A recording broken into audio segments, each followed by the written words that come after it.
Uber's rise to power was fueled by a man whose personality defined the company as much as the product itself, Travis Kalanick.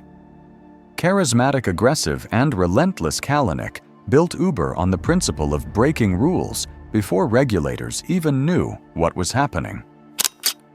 His famous motto, "Always be hustlin'," became the internal mantra of a company that thrived on confrontation, disruption, and speed at all costs. For investors, this culture looked like brilliance. For employees, it quickly became toxic. In 2017, former engineer Susan Fowler published a blog post that ripped the curtain off Uber's shiny image.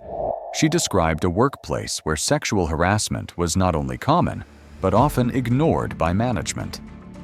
Complaints were brushed aside. Human resources seemed more concerned with protecting executives than employees, and women in particular were left in an environment where intimidation became normalized.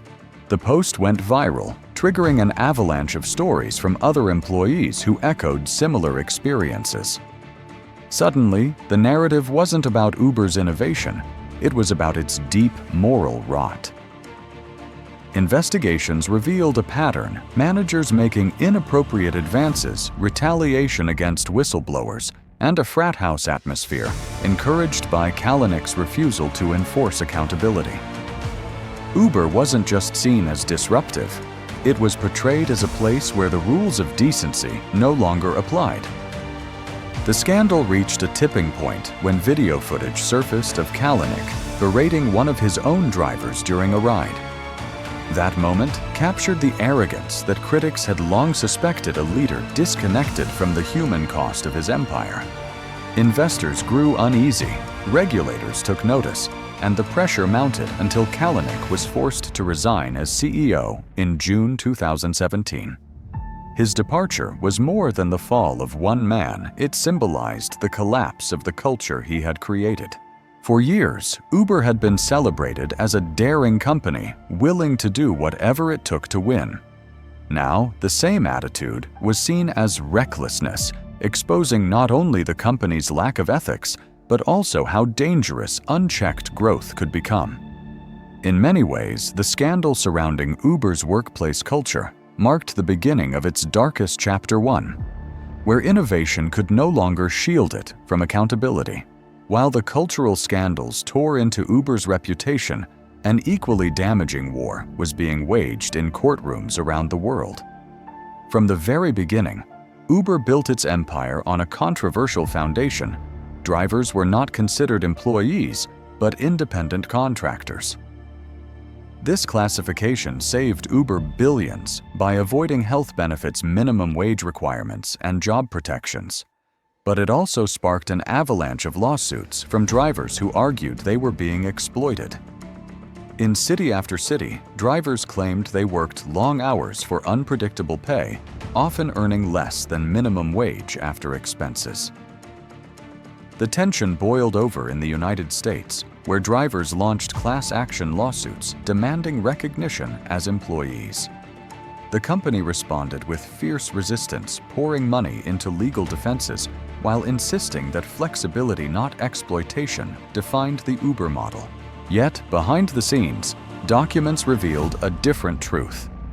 Uber relied on controlling fares, manipulating algorithms, and even using tools to nudge drivers into staying on the road longer. The independence Uber boasted about often looked more like disguised control. At the same time, governments across the world took aim at Uber's tactics. Taxi unions organized massive protests, especially in Europe, accusing Uber of unfair competition and operating without proper licenses.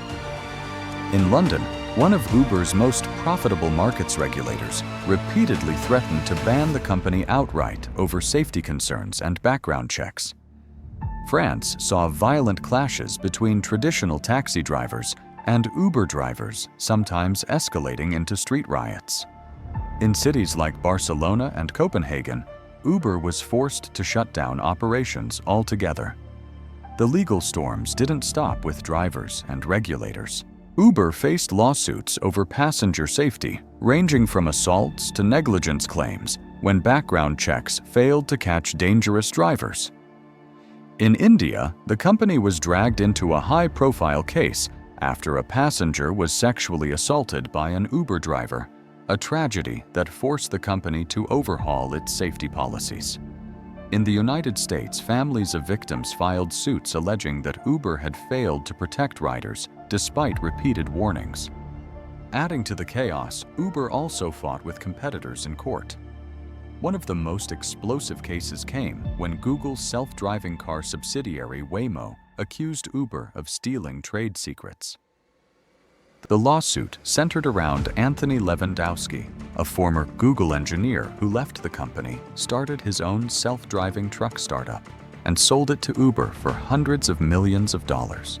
Waymo alleged that Levandowski had downloaded thousands of confidential files before jumping ship, and that Uber knowingly benefited from stolen technology.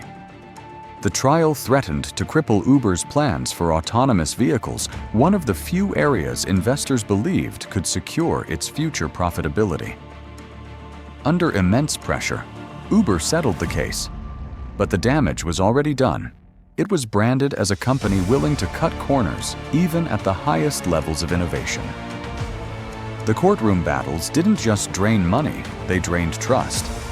Uber was spending millions each month fighting legal wars on multiple fronts, from small driver claims to massive corporate lawsuits. Each case exposed more of the company's aggressive tactics, reinforcing a picture of a business model that thrived only by bending or breaking rules. For the public, the question became unavoidable if Uber couldn't treat its drivers fairly. Follow safety protocols or compete honestly. What did that say about the company's core values? Every settlement, every government fine, and every angry protest chipped away at Uber's once untouchable image. And yet, despite the legal chaos, Uber continued to expand, chasing growth at all costs. It was a dangerous balancing act, one that raised the stakes for what would come next. If Uber's toxic culture and endless lawsuits painted the company as reckless, the revelations about its secret software program known as Greyball showed just how far it was willing to go to outsmart the law. Greyball wasn't some experimental tool or side project.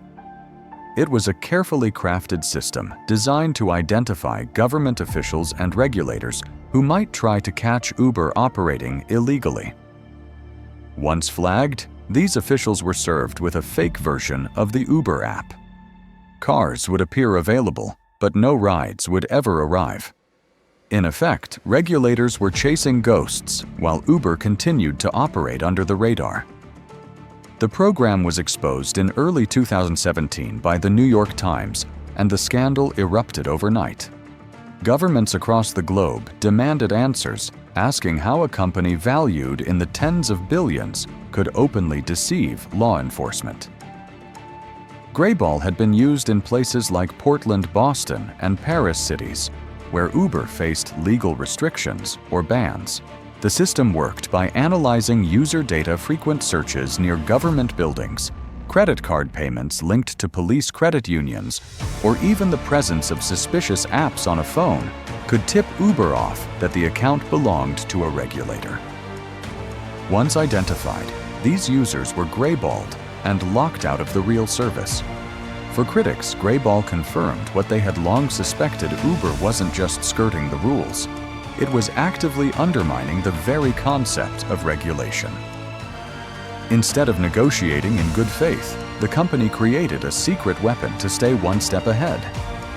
For Uber's defenders, it was framed as self-preservation against outdated taxi laws designed to protect entrenched monopolies. But the optics were disastrous. It wasn't just a tech company fighting for innovation, it was a corporation deceiving governments, passengers, and the public. The Greyball scandal further fueled suspicions about Uber's broader tactics. Reports emerged that the company used Hell, another program that tracked rival drivers working for Lyft, giving Uber a competitive edge through surveillance and data manipulation. These secretive strategies painted Uber not as a bold innovator, but as a shadowy player willing to cross ethical and legal boundaries for growth. Inside the company, executives scrambled to contain the fallout. Travis Kalanick insisted that Greyball had been designed for legitimate purposes, such as protecting drivers from violent threats or fraud, but few believed him. The fact that the tool had been systematically deployed in multiple cities undermined any claim that it was just a protective measure.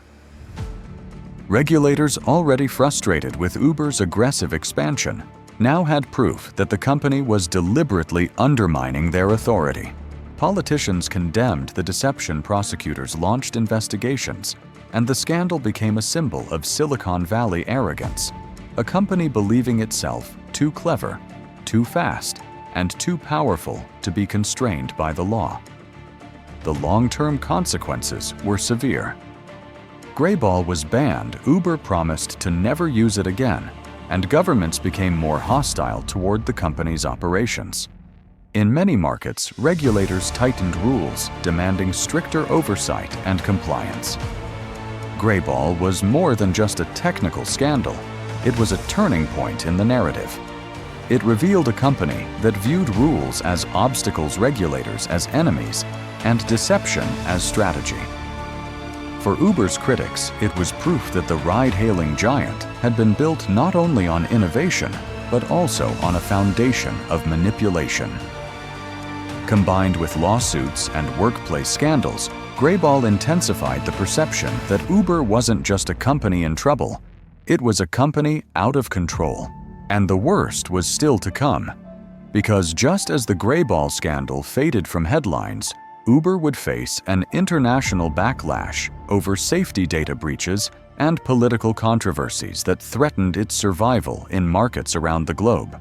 If Uber's internal scandals and secretive software raised eyebrows, the global controversies that followed pushed the company into an even darker spotlight.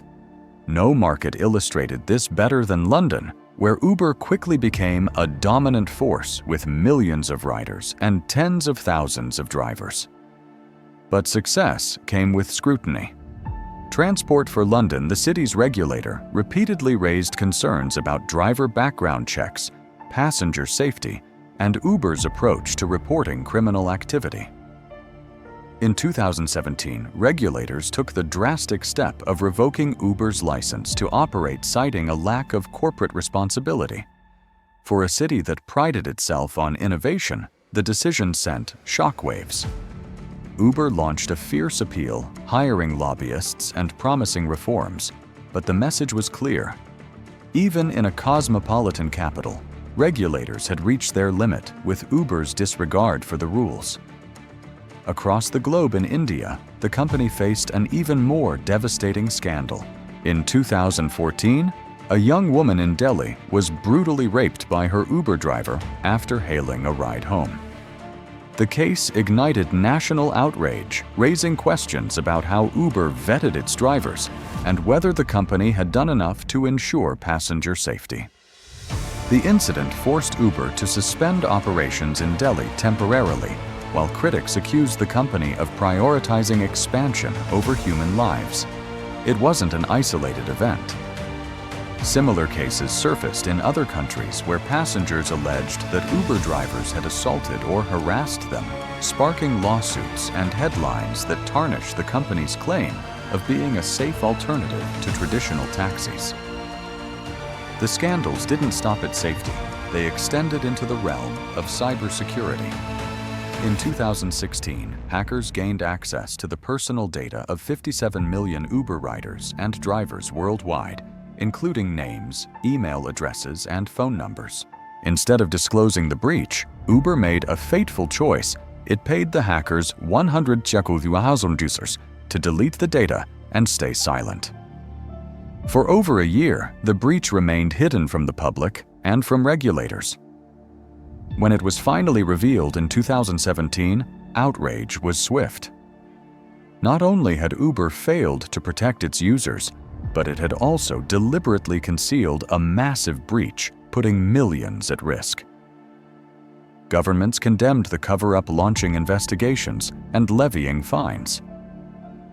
The Federal Trade Commission in the United States accused Uber of deceiving consumers, while European regulators considered harsher penalties. The scandal reinforced the narrative that Uber's leadership believed rules didn't apply to them, whether in safety regulation or cybersecurity. Taken together, these global crises painted a devastating picture. In London, Uber was cast as untrustworthy, unable to meet basic safety standards. In India, it was a company that failed to protect its most vulnerable riders. In the data breach, it was an empire so desperate to maintain its image that it chose secrecy over accountability. Each controversy revealed not just isolated mistakes, but a consistent pattern. Uber prioritized growth and reputation over honesty and responsibility. The damage was not limited to headlines. Governments became more aggressive in monitoring the company. Passengers began questioning whether the convenience of a cheap ride was worth the risks, and investors grew increasingly nervous about the company's long-term stability. By 2018, Uber's valuation remained sky-high, but its image was in tatters. What had once been celebrated as a revolutionary service was now synonymous with corporate arrogance and failure. The scandals in London, India, and the data breach weren't just black marks. They became defining moments in the company's history, shaping how the world viewed Uber not as a liberator of transportation, but as a symbol of what happens when disruption turns into destruction. By the time the scandals reached their peak, Uber was no longer viewed as Silicon Valley's crown jewel, but as one of its most notorious cautionary tales. Investors who once celebrated its explosive growth began questioning whether the company could ever recover. Governments scrutinized every move. Passengers doubted its safety, and drivers grew increasingly disillusioned with a platform that promised freedom, but often delivered exploitation. The company's brand, once associated with sleek innovation, was now entangled with images of sexual harassment, scandals, hidden data breaches, lawsuits, and regulatory battles. Uber had built itself as the face of disruption, but disruption had given way to distrust. The fallout was devastating on multiple levels. Internally, the resignation of Travis Kalanick marked the end of an era. His replacement, Dara Khosrowshahi, was tasked with not only steering Uber toward profitability, but also cleaning up the wreckage left behind. His first moves included public apologies, pledges to improve corporate culture, and commitments to rebuild trust with regulators and passengers. Yet repairing Uber's reputation was not something that could be achieved with words alone. The company was forced to implement stricter background checks, introduce new safety features like in-app emergency buttons, and submit to government oversight in ways it had once fought to avoid. These changes were costly and slowed down the rapid-fire expansion that had fueled Uber's early rise. More importantly, they symbolized the end of Uber's ability to play by its own rules. Externally, the financial consequences were staggering. Lawsuits and settlements drained resources. Regulatory fines piled up, and the company's path to profitability became increasingly uncertain. At the same time, competitors like Lyft gained ground in the United States, capitalizing on Uber's tarnished reputation by branding themselves as the ethical alternative. Globally, other ride-hailing apps seized opportunities in markets where Uber had been banned or restricted, eroding its dominance. Even investors who believed in Uber's long-term vision started to question whether the company's business model built on cheap rides subsidized by venture capital was sustainable. The scandals forced a harsh reality. Uber couldn't simply grow its way out of trouble anymore. Yet in a paradoxical twist, the same controversies that nearly destroyed Uber also forced it to evolve. The company invested heavily in rider and driver safety, launched campaigns to demonstrate transparency, and shifted its messaging from breaking rules to building trust. Under Khosrowshahi's leadership, Uber went public in 2019, a move that required greater accountability and transparency, but also revealed the depth of its financial struggles. The IPO was one of the most anticipated in tech history, but it was also one of the most turbulent. Uber's valuation fell below expectations, and the stock struggled as investors weighed the risks of a company still hemorrhaging money and haunted by its past scandals. For many, the IPO symbolized both survival and vulnerability. Uber had made it through the storm, but its scars were visible. In the broader cultural conversation, Uber became shorthand for the dangers of Silicon Valley excess. A company that rose too fast, ignored the rules, and paid the price. For passengers, the scandals were a reminder that convenience often comes at a hidden cost. For regulators, they were proof that tech giants could not be trusted to police themselves. And for other startups, Uber's story became a cautionary tale about the perils of unchecked ambition. Even today, Uber continues to grapple with its past. Lawsuits still linger, trust is not fully restored, and competitors remain eager to exploit its weaknesses. But one thing is undeniable: the scandals fundamentally reshaped the company. Uber was forced to shed its reckless, arrogant skin and attempt to rebuild as a responsible global corporation. Whether that transformation is genuine or simply another layer of branding remains an open question, but the legacy of its scandals is permanent. The company that once symbolized the limitless promise of Silicon Valley now stands as a reminder that when innovation ignores accountability, collapse is never far behind. Uber's journey from unstoppable disruptor to scandal-ridden giant is more than just the story of one company. It's a reflection of an entire era of Silicon Valley excess. The company promised to reinvent transportation, and in many ways it did. Millions of people around the world still rely on Uber every single day, and its influence on how we move is undeniable. But the darker side of its success cannot be erased. Toxic workplace culture, sexual harassment, deceptive software, global regulatory battles, and a hidden data breach of millions of users. These are not footnotes. They are central chapters in the company's history. For Uber, survival meant transformation. Leadership had to change. Policies had to be rewritten, and accountability finally had to take center stage. Yet the scars remain. Even as Uber strives to reinvent itself as a responsible corporate player, the shadow of its scandals looms large. Passengers remember the safety failures, governments remember the deception, and drivers remember the exploitation.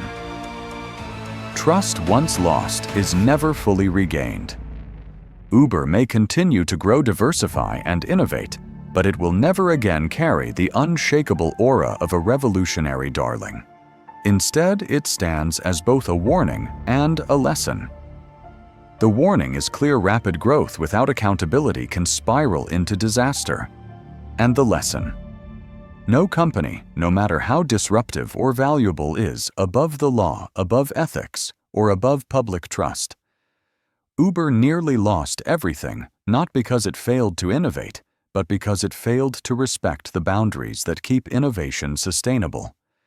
And while the ride-hailing giant survived the storm, the world will never forget the scandals that almost destroyed it.